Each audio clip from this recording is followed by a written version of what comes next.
A couple of years ago, I was praying and I was journaling, and I was really in a difficult time.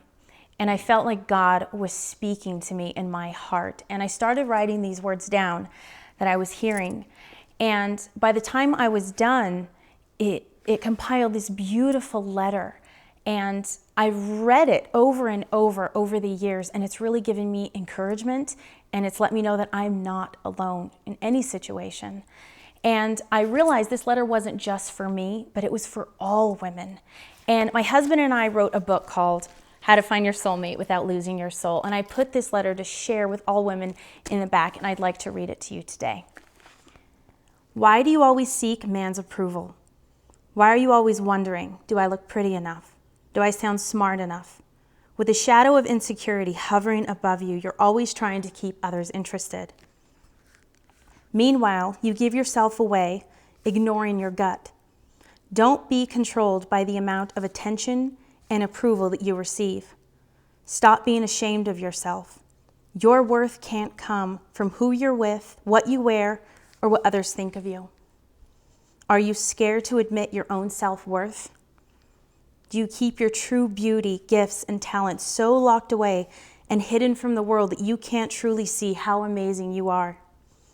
Are you afraid of shining so brightly that the light will scare others away?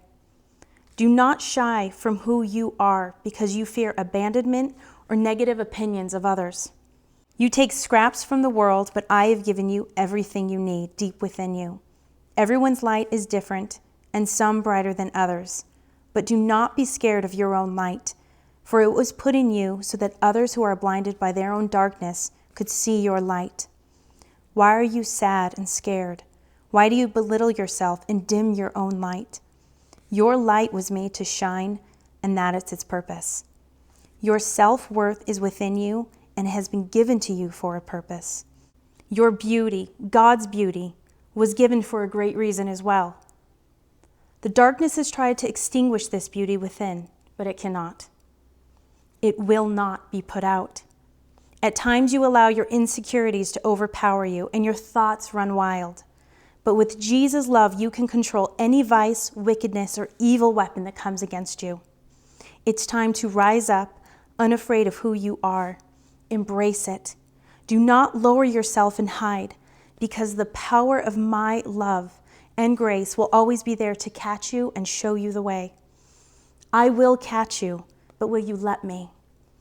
Deep down, know who you are and what you are supposed to do.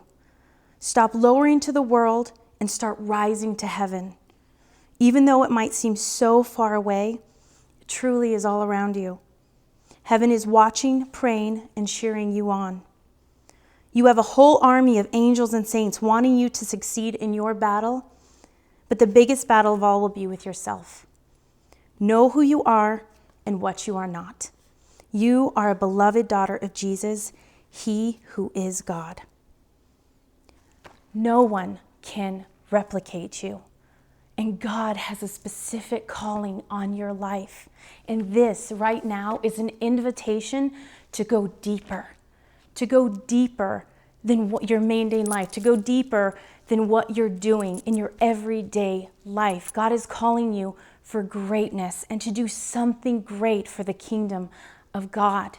And don't ever underestimate the power of your testimony to the world, because you matter. What you do matters. And I used to think before I had my conversion that, who am I hurting? I'm not hurting anybody, and I'm making decisions for myself, and it doesn't affect anybody. But I want you to imagine when I was at the talk that changed my life, that led me into that deeper conversion to truly embrace my faith and what God was calling me to do. Imagine I heard that and I said, that's cute, that's fun, but that's not for me right now. It's just a little too hard, and no, I can't really give you my yes right now, God. Maybe in a year, but not right now. Imagine if I said that. I know I never would have married my husband, Jason. I know our 6 children never would have come into existence. And I know with all of my heart, I wouldn't be sitting here talking to you today if I didn't give that yes to God when He called me.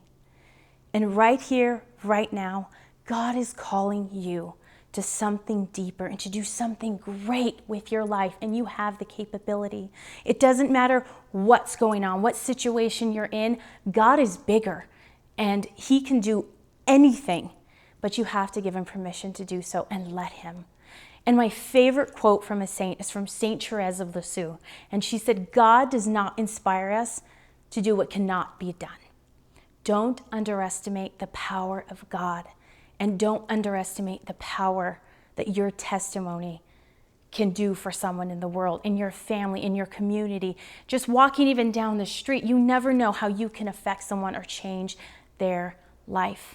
And just remember, you matter. You are important. But you have to give God that yes, and it's entirely up to you. And it doesn't matter who you are, where you've been, what you've done. It doesn't matter. All that matters now is where you go from here.